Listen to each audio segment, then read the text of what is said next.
Okay, so I'm not a YouTuber, so apologize in advance that I don't have the thing that records my screen, but I stumbled upon this. It saved me a ton of time.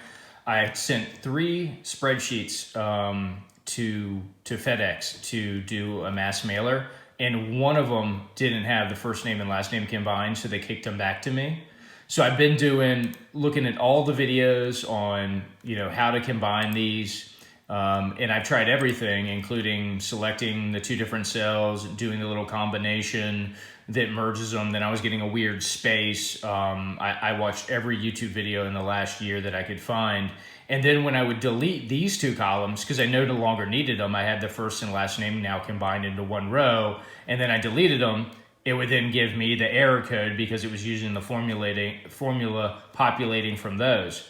So then all of a sudden I was just like, okay, I'm just gonna write out 200 rows. So I combine myself, just type Daniel and Etheridge in the first row, and then I go to the second one and start typing Eric and Adrian.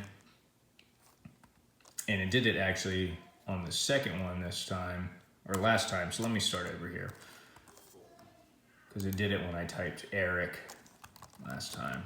Daniel Etheridge. Then I go Eric. Okay, now see in light gray, it auto-populates combining these 2 rows together, and I would assume it would do it if you would have added it in a row to the right also. I click enter. Boom. It does exactly what I want in every row, and now I can actually, unlike the other options, delete those 2 columns, and it doesn't give me an error. I mean, this was huge. I was getting ready to type out like over 200 rows, which would just really piss me off. So hope this helps.